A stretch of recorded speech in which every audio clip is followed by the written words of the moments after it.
ANS? Common sense. Is that what ROO stands for?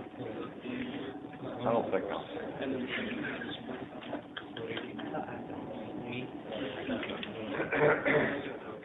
We can take that. Gary? I can hear you. You did audio.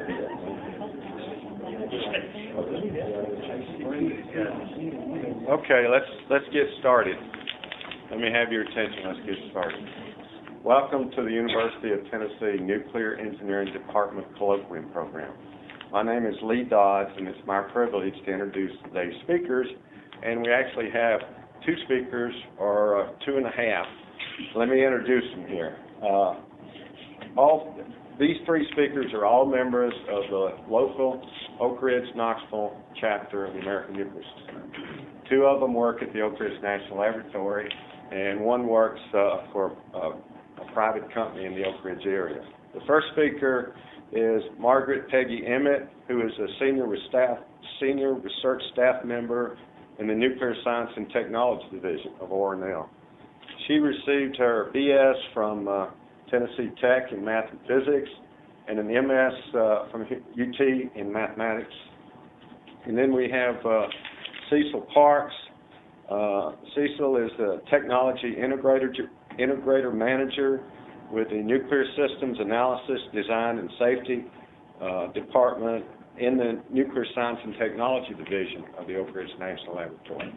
Cecil received his BS, actually he has two BSs, one in nuclear and one in mechanical engineering from NC State, and then an MS in nuclear engineering from NC State, and he finally wised up and got his PhD at the University of Tennessee in Knoxville.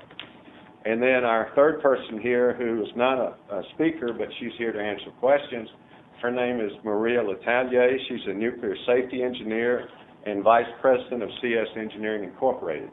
She's also a graduate in nuclear engineering from this program. And so their topic today is the American Nuclear Society, benefits, opportunities for the emerging nuclear engineer. Please welcome the first speaker, Peggy Emmett.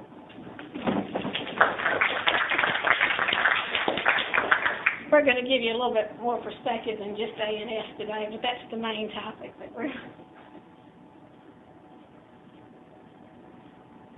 The structure of ANS is one thing we wanted to bring out. The national committees are one opportunity you have to do things with ANS, and there's professional divisions, local sections, and student sections. And there are 19 professional divisions. And there's all sorts of specialty, depends on what your area of specialty is. There's a power division, reactor physics, radiation protection and shielding division, nuclear criticality, just 19 different opportunities depending on what area of nuclear you're concentrating on. And a student can be involved in any of these levels. Student section, that's one thing we want to do is try to get the student section over here more active. And the purpose of student sections is to encourage all phases of nuclear science and technology, and also for quick interchange of information related to your field. And the meetings, the frequency depends on how your section is set up. If it's primarily graduate students, you may not meet as frequently as undergraduates would, because you may have graduate students may prefer highly technical seminars, and the undergraduates may just want to have it as more as a networking opportunity. What do you do with the student section? Well, there's a lot of things you can do. You can have lectures and seminars by local and visiting scientists, engineers, or interviewers. There are films you can get from DOE, from other government agencies. You can tour nearby nuclear installations. You can cooperate or participate in local section activities, and we're going to emphasize that again in a few minutes. There are engineering fairs that you can participate in. There are open houses. A student section can also enhance the relationship between students and faculty, give you a chance to get to know your faculty better than just having them stand up in front of the classroom and lecture to you. And you can also go to student conferences, and I know University of Tennessee has in the past sponsored at least one of those, and they bid on one recently that they didn't get, but that's another opportunity for student sections. And you can also visit local high schools, which we in the local section do. Some of you could go with us to talk about nuclear-related topics to the high school students so that they'll come over here and major in nuclear engineering. Now, Jeff Johnson, who was chair of the student section at one time when he was over here, says this is a good thing to say to you all about student section. The section's only going to be as strong as you want it to be, and it's going to require action and effort on your part in order to make it that way. So, remember that. From the ANS viewpoint, a student section is an opportunity for professional development. And you can play, the student section can also help with public information. There's a student sections committee at the national level, and student section chairs are also ex officio on that, and student conference chairs are on that committee. And students are represented on the board of directors of ANS. The current student member is Don Woodson, who's a graduate student at the University of Wisconsin, and I think on the ANS website you'll find an email address where you can contact him.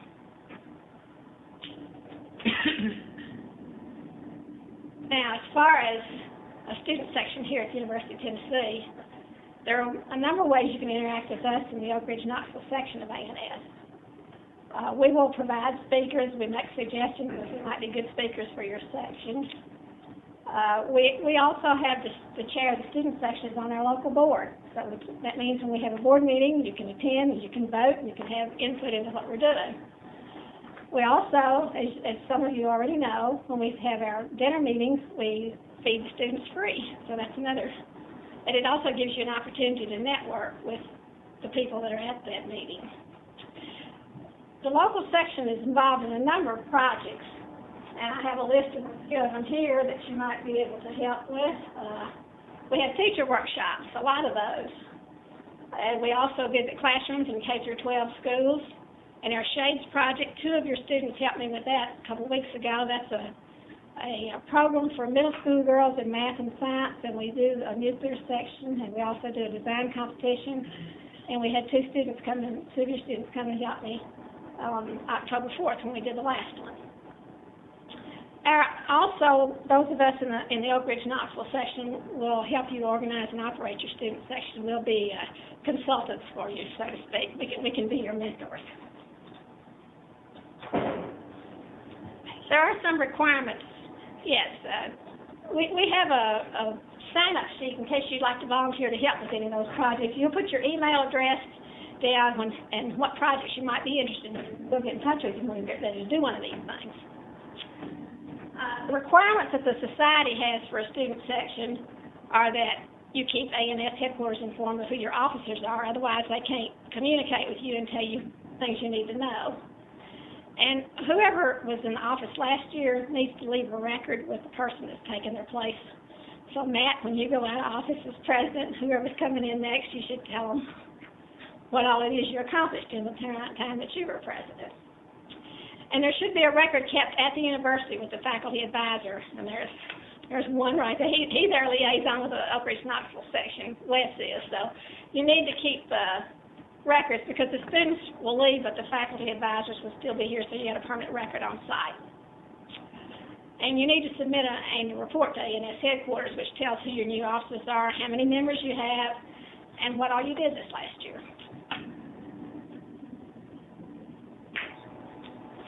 Now let's talk about scholarships. There are a lot of scholarship opportunities. National ANS has a series of them, and some of them have specific eligibility requirements. But these requirements that are listed here are all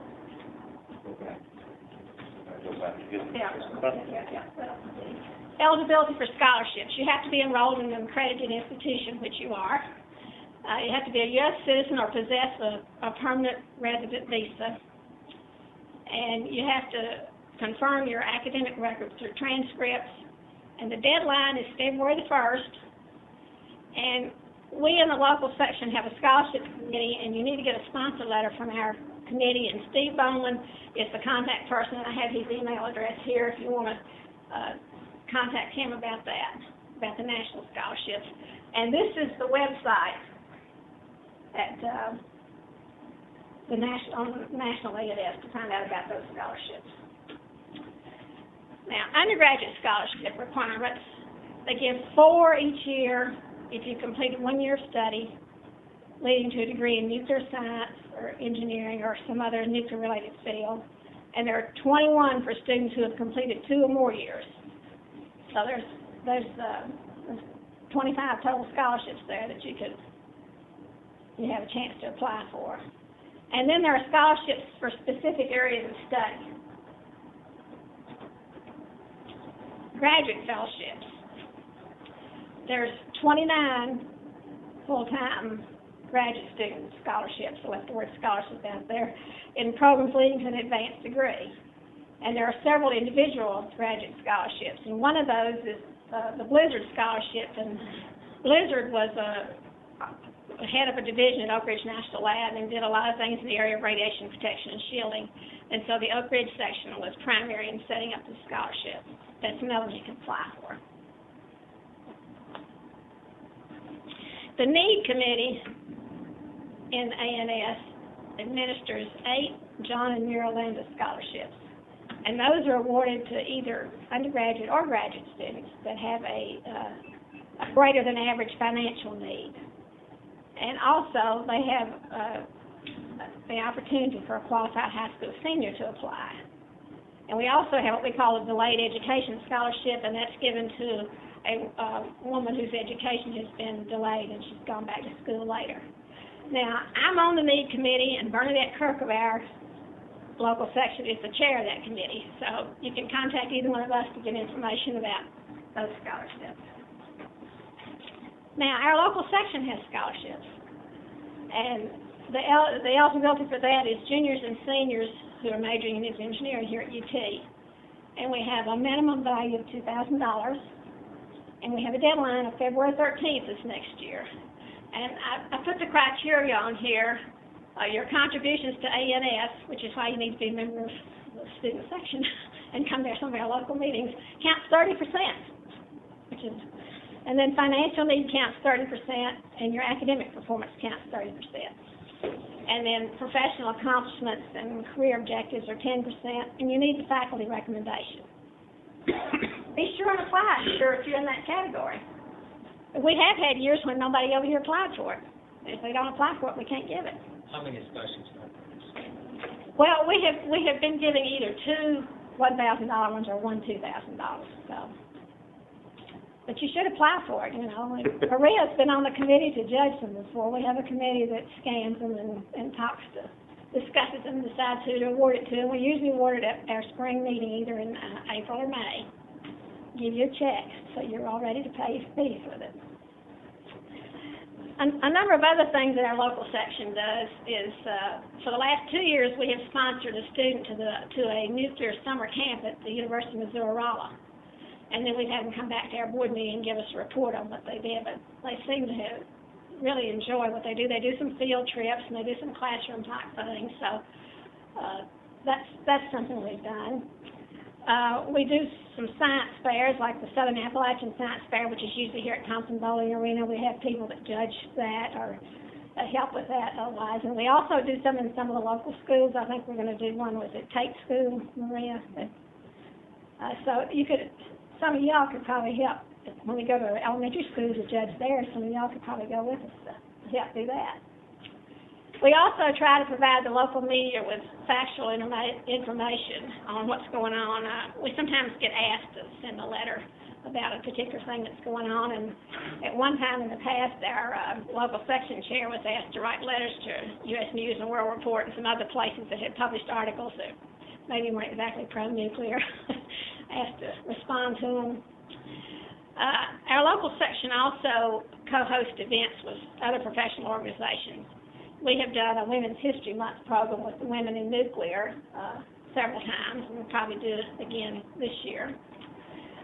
We've co-sponsored Girl Scout Engineering and Nuclear Energy Badge events. The next one of those is February 21st at the AMSC in Oak Ridge, and I'm rounding up volunteers now to help with that. We also sponsor topical meetings, and that's a real good opportunity for students. In fact, Bernadette Kirk, who's in our local section, is chair of the Math and Comp 2005 conference, which we're going to be sponsoring, and she very much wants a student to help her, and Ron's going to be on the it's going to be on the technical program committee. But she would like to have some students involved in that. Not in the planning as well as when we do the conference. Somebody would come and help us with different things. You might just be a gopher, but it would be a good experience for you because the topical meetings concentrate on a particular area. And there's the website to find out more about our local sections. Now let's go back to national here for a minute. ANS has a career center. You can put your resume on there electronically, and you can do online searches for jobs that are available. You can use keywords. You can browse all available jobs, and there's a lot of information there. They have a mentoring program. If you happen to be a mentor, you can influence the future with the students. You can help keep them up to date, and you can leave a legacy behind. As a protege, it might be a fast track to a career. You can get some individual attention and build a professional relationship. Now they do a mentoring program specifically at the ANS meetings, like the meeting in New Orleans next month. They ask people to sign up, and they have a couple sessions where they get together and find out about different interests. And I know when I've done that in the past, I have heard from the students later asking questions maybe about the computer codes we have or whatever. But it can establish a relationship that's long-term. And that's sort of pretty much the same thing, lifelong learning and friendship. And you interact mostly by email and phone, and this is the website to find out more information about that. Another opportunity is ANS publications. Many of you have probably seen Nuclear News or ANS News, which is published bi-monthly. And then there's the transactions of the technical papers from the national meetings and proceedings of the topical meetings. And of course the transactions, some of the topical meetings publish full papers, but the transactions from the national meetings are normally just abstracts. Other opportunities, we've already talked about most of this, but there's national meetings and topical meetings. They use student assistants and they can receive an honorarium and a waiver of their meeting registration fees, and then their operating equipment and lights, usually the AV equipment and lights. In student conferences, you may or may not know, but the local section provides funding to help the students attend that conference, usually several $1,000s. And if you're a member of ANS, you get substantial savings on the registration at ANS meetings. I mean, a couple $100 difference in it being a member or not being. You also get discounts on journals and books, and there's other things like group rate insurance. Now, internships and summer jobs. A lot of our local section members would be able to advise you about summer jobs and internships at their places of employment. And for example, we have a science undergraduate laboratory internship that ORI sends people to different DOE facilities, either spring or fall semesters. And RSIC has a nuclear engineering student laboratory synthesis, and I've got some brochures from that if you're interested in that. It's a DOE-sponsored program that's done through RSIC at Oak Ridge National Labs. So I have those here. And I also have some other brochures from RSIC about other opportunities that they have. And it talks about, they're a code distribution center. All these codes you might use to solve something are in that. And then the group I'm in, Scale, some of you may have used lots of codes in Scale, and I brought brochures about that too. That's the standard computer analysis for licensing evaluation. So, and I put our contacts, our email addresses up there in case you want to contact any of us. And Julie Ezel, who's the chair of the local section, I put hers up there too. She couldn't be with us today. And that's primarily what I have to say, and I'm going to turn it over to Cecil Parks, who's going to talk more about jobs.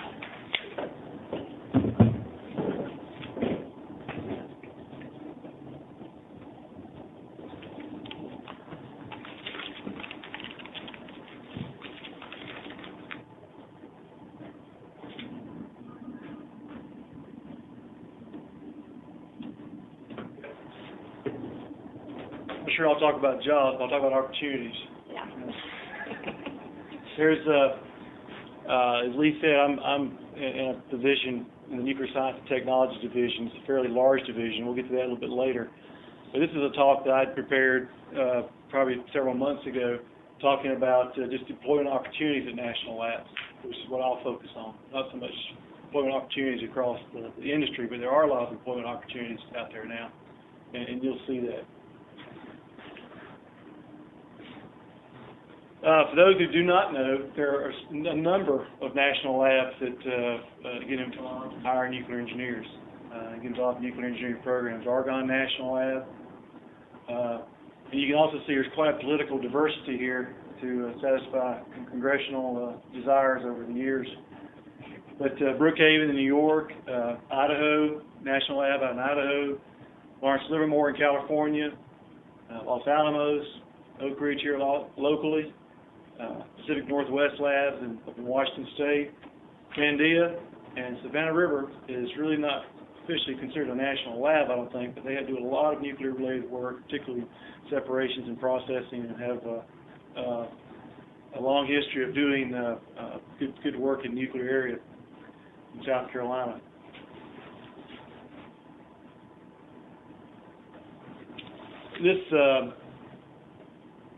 The goal of national labs changes. They're typically very diverse. Oak Ridge, I think, is one of the most diverse of the number in terms of the different areas it's gotten into. And there's different reasons for that. It wasn't always by design. It's because of sometimes survival almost. But it's tremendously diverse, and the goals and missions are often changing as the national missions change. But the basic focus is on providing technology, support and programmatic implementation for DOE missions. And under that area, there's three things that we do. We do, obviously, research and development. And so there's a lot of cutting-edge research that's done at the national labs. There's also just a lot of hands-on applications with facilities, laboratories. There's a lot of project management and program management responsibilities that go on at the labs. The DOE labs provide basically technical assistance to a lot of agencies, not just the Department of Energy. Probably over my career, 50% of my work has been outside of the Department of Energy. They do work for the Department of Defense, they work for the Nuclear Regulatory Commission, and a lot of other opportunities that come along for different agencies within the government. But primarily it is across the national labs. Their mandate and their direction is provided by the Department of Energy.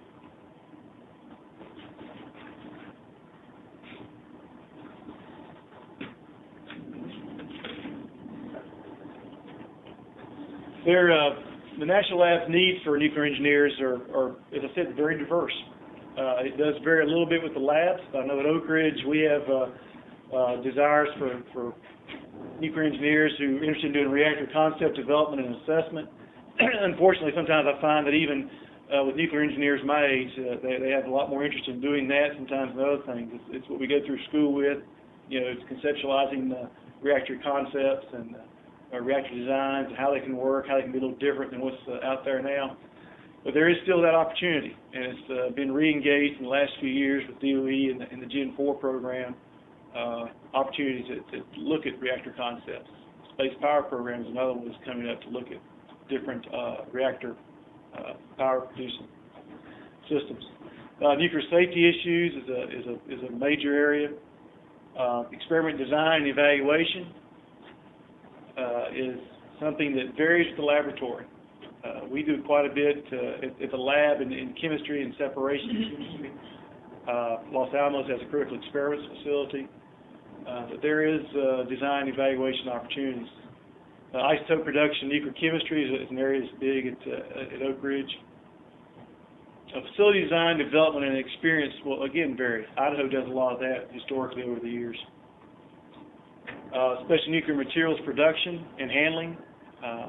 It's an area where the criticality safety that UT has a strong program in comes into being.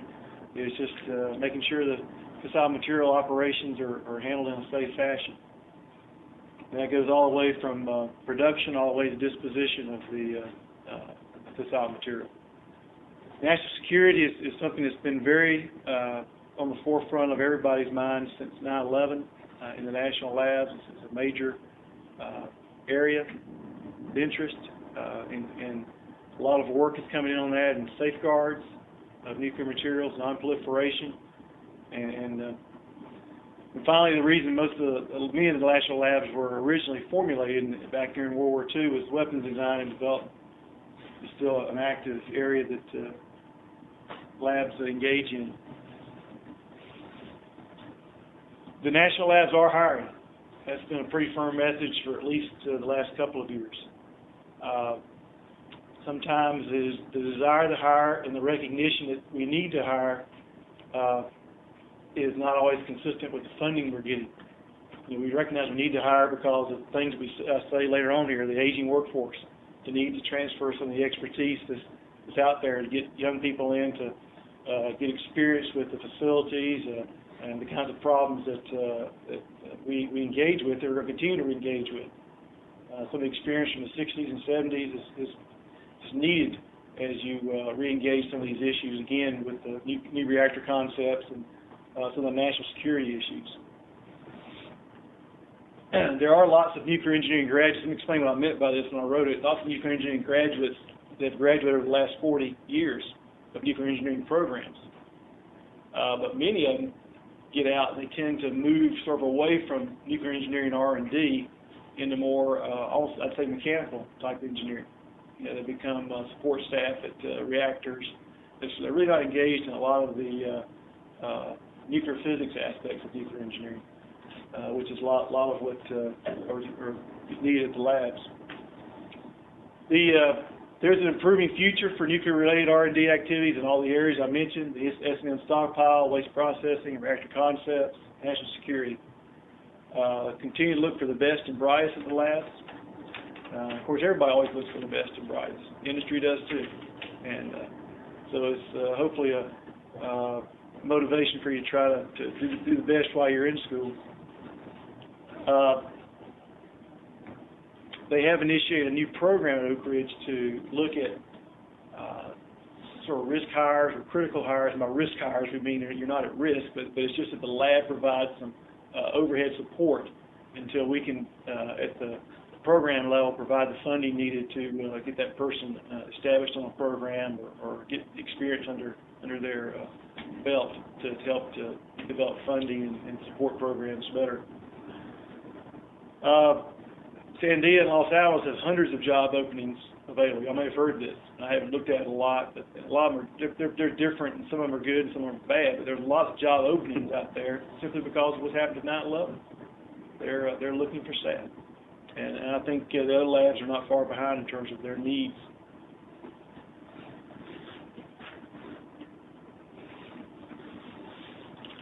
Talk a little bit about graduate studies. The graduate studies, I think, are almost a prerequisite at a lot of national labs. There are exceptional individuals who have done very well at national labs with a Bachelor of Science degree. And those typically are the exceptional individuals who continue their desire to learn, and they work at the labs and develop the knowledge and skills they needed to excel in their career. But typically, a master's or PhD is really desirable to work at the labs. I think the graduate program gives a lot of enhanced knowledge development. I'd say it's more demanding intellectually. I guess I won't challenge the fact that undergraduate school in engineering can be very time demanding, but intellectually the graduate program is more challenging. There's an opportunity to develop experience, to develop some confidence and success at problem solving. This is a quote I know some people here have probably seen, that good judgment comes from experience, but experience comes often from poor judgment. And so it's good to get some of that poor judgment behind you before you get out into industry or national labs. There's research takes some failure, and one thing we don't do very well, I think, in this country, and we don't let our kids or our students fail sometimes, to realize that to learn from their mistakes. And that's not at the college level. I mean, even down to the elementary level.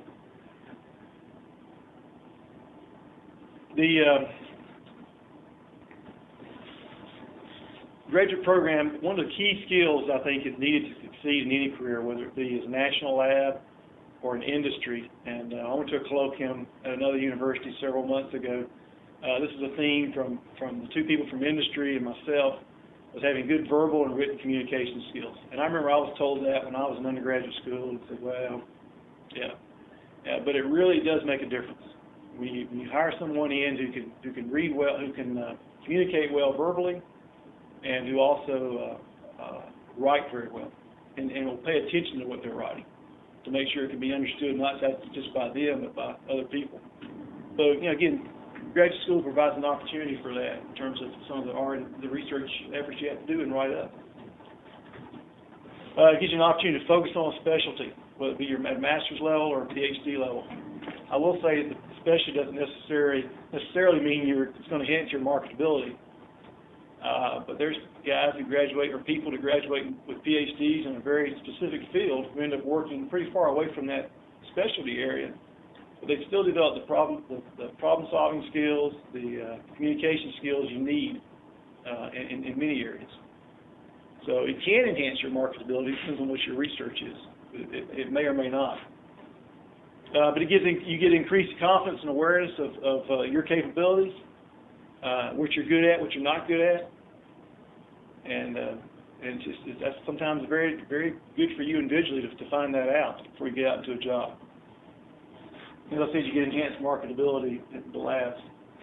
What I look for in a new employee, some of these things I just talked about: demonstrated problem-solving skills, ability to learn, demonstrated ability to learn different things, and interest in learning, initiative to learn. Good verbal and written communication skills. Experience in my area of responsibility would be something I'm looking for. Do they have the experience in it? And that's particularly if they don't have a PhD, I'd want to see they had some experience in it. Flexibility to work on challenging problems, but a willingness to work on sort of routine problems. Because again, as I said, in the national labs and in an industry, there's a diversity of things that will come across in any job. There's a diversity of things that will come across your desk, whether it be something that's challenging, exciting, and the next day it may be ho-hum, and you're saying, "Gee, I really don't want to do this." So you got to have that flexibility. You're not every day going to be able to find something that your exact match for. Sense of commitment and excitement in what you do about nuclear engineering. The ability to hit the ground running goes back to this desire to learn, initiative to learn, and retaining that knowledge that you got in graduate school, or undergraduate school, for that matter. Shifting a little bit to talk about the facilities out at Oak Ridge. I don't know how many of you are familiar. How many of you are familiar with the facilities out at Oak Ridge? Okay, about half. Historically, there were 3 sites, and there's still 3 sites, but there's what they call the K-25 site, which is now the Engineering Technology. East Tennessee. Thank you. The East Tennessee Technology Park that has been changed over to a more industrial complex. There are some gas centrifuge facilities over there that are still being tested. In the CRADA program, we have United States Enrichment Corporation. On the right-hand side, there's the Y-12 facility, which is still active, part of the weapons complex. This particular slide is showing some of the processing capabilities at the different sites. And O&L is down over here, which shows where we're located. And actually, we used to have a lot of staff that were involved in nuclear engineering at the Y-12 facility, on site at the Y-12 facility. And now, in the last 6 months, we've all consolidated back over to the lab sites. And when I joined out there at Oak Ridge 25 years ago, it was all under one contract with the Department of Energy. Now there are 2 separate contracts, one with Y-12 and one with Oak Ridge National Lab. There's a 3rd contract, major contractor out there, Bechtel Jacobs, to handle environmental cleanups areas. The laboratory organization chart is shown here. There's a renewed commitment by ORNL to support nuclear engineering. And some of that renewed commitment came about a couple of years ago when we reorganized to form a new division. The new division is called, right here, the Nuclear Science and Technology Division, that both Peg and I are in. It's a very large division, and it consolidated the people that were working primarily in the nuclear engineering area together. The division is broken up into three major areas, as you see here. On the left, the nuclear security technologies, primarily non-proliferation, materials control and accountability, safeguards work. These people do a lot of travel, some of them do, export-import consulting with the government on what can be exported, what can't be exported. Transportation technologies sits over here, logistics and transportation of special nuclear material. The middle area is my area of responsibility, nuclear systems involving analysis, design, and safety aspects of nuclear systems. You see the different technical skill sets that we have grouped out: radiation shielding, reactor physics, criticality safety, nuclear data. We have a strong computational analysis, development and analysis component in each of these areas. Advanced in space reactors, instrumentation and controls, system reliability and assessment. So those are sort of the areas I have under my area of management. The third is fuels, isotopes, and nuclear materials. This constitutes a lot of the expertise that Oak Ridge has in separations chemistry for nuclear materials, targets, fuels, production of isotopes, robotics, are all in that area. So that's how they're sort of broken up. Most of the hot cell work and facility work in our division at the lab is in that area of our division.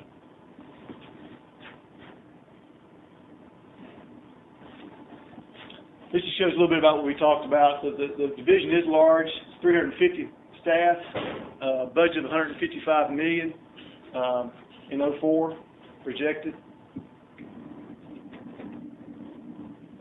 Security technology, again, as I pointed out before, it supports the nation's non-proliferation goals,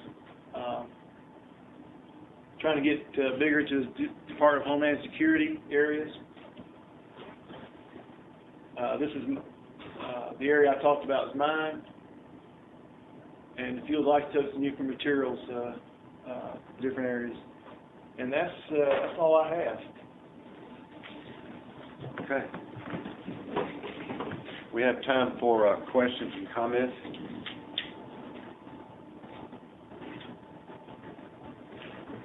Any questions or comments? Well, we have a question from our cyber audience. First, I saw a hand back here. Go ahead, Larry. I was just going to make a comment about the scholarships and awards and stuff that I've been the liaison for the last couple of years for that, and there's a lot of scholarships that are out there that have very few applicants for them. There's a tendency, I think, on the part of students sometimes to think if they're not the best student in the class, they're not going to get one. They don't bother applying. In most cases, for ANS, for example, the application is one page. Slap a couple of other things on it, like a transcript and stuff. And you can check off the boxes for all the ones you want to apply for. You can apply for 5 or 6 of them what amounts to a one-page application. And in the past, we've been very successful at getting them. So, I just want to encourage the students that somebody's going to get the money, it might well be you. And those applications are on the ANS website. Right. And the local section is also on the local section's website. Okay. Do we have any other questions or comments from the local audience? I wanted to remind them that the next ANS, the next ANS dinner meeting in November is going to feature Charles Forsberg speaking. And I believe it's November 11th, but it'll be on our website. You can check it out and sign up. Come and hear.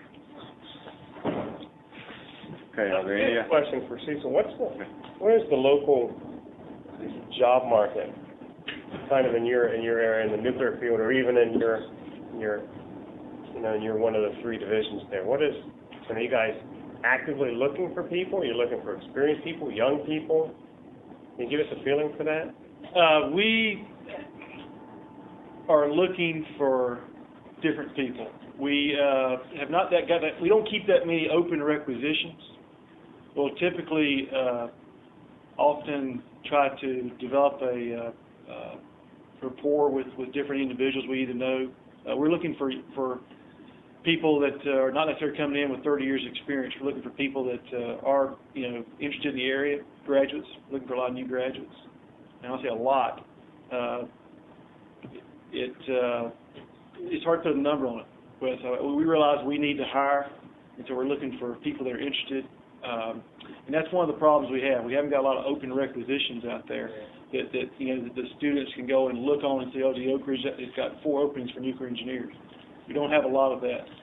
And so it becomes a little bit more trying to make contact. I will say, if anybody's interested in trying to find out more about our division or internship opportunities or co-op opportunities, or I've got a card. You can talk to Lee, and we can try to work that out. I can leave some cards here for it. Right now we're trying to. A lot of times we will hire postdocs on very short notice. We've worked at ORISE a lot and hired postdocs or postmasters. That'd be a postdoc, but somebody coming out with a master's, and hired them for a year or two. That's been a very good program for us because it gives us an opportunity to see whether the person is going to work out in that environment, and also gives them an opportunity to see whether they enjoy it or not. And that's a way we've gone a lot with. We've hired 2 or 3 people out of that program, and 2 or 3 people have left and gone to other jobs. It seems like, when I came here 8 years ago, you hear from the old timers, like the one standing up next to you, is that the faculty members would regularly work in closer collaboration and spend time out there at the lab working. I don't see that happening very much, and I haven't heard about opportunities like that. Is that just things that old timers remember, or is that ever going to come back? Or is it back?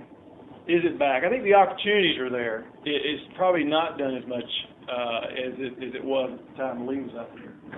Particularly when you started. Yeah, it's not done as much for different reasons. I think that R&L is probably more interested in engaging in that type of activity now than they were. To be honest with you, a lot of the nuclear emphasis at Oak Ridge was de-emphasized a little bit, particularly in the 80s and the early 90s. Right. And I think when the contract changed, UT Patel came in, Media came in, there was a lot of resurgence of nuclear interest, and that sort of is consistent with what's happening in the nation. And so we've reorganized to try to make some sort of pool the pockets of nuclear expertise. It helps pool the resources so you can hire and collaborate better than we could when we were sort of small pockets. Also, the demand for jobs may vary from year to year. Yes. Constantly. I think what is true is that the national labs, I was told this when I graduated, I don't think it's changed from where I sit now, is that if you have an excellent record, you're an excellent graduate student, the labs will work to find a place for you because they don't want to find an individual leave. That's what's changed too. Also, the last 5 years, we're more willing to quote risk hire. When I say risk hire, it's not that the individuals are risk. It's that it's just a risk to us because we really don't have the funding identified to support them. I think we'll call that strategic hire. You can call it strategic hire. That's better, Maria. Strategic hire. We're more engaged in doing that now. Much more engaged in doing that now than we were 5 years ago. Okay. Do we have other questions from the local audience? Because we do have a question from our cyber audience. Recall that we take questions from the cyber audience even before the presentation begins, and this one actually came in right before lunch.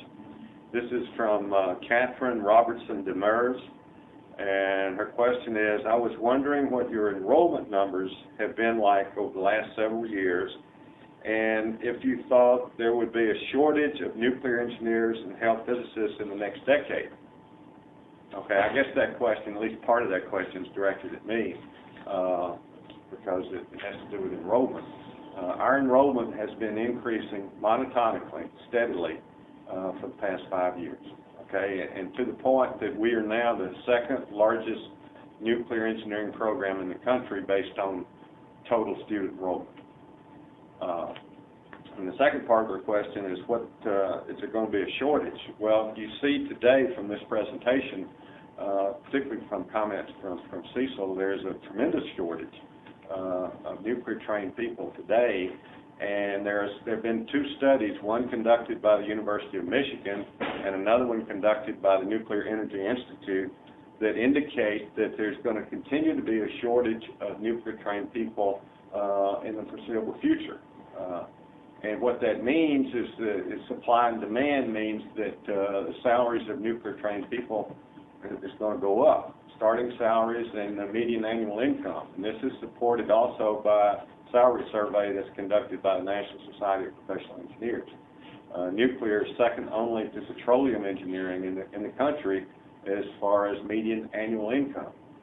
And of course, the University of Tennessee does not offer petroleum engineering. So here at UT, nuclear engineering is the highest paid engineering discipline at the university. Okay, are there any other questions or comments from the audience or from the cyber audience? I guess not from the cyber audience. I see at least one new face in here, and she probably doesn't know that we do have refreshments downstairs. And everybody, as always, is invited to join us for refreshments. But before we adjourn, let's express our appreciation to our 3 speakers today for their presentation.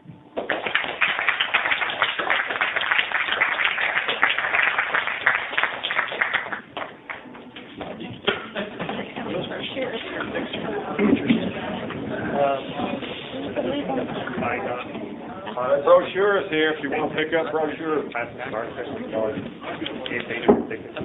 Data mine. Sure, there's jobs. Yeah, I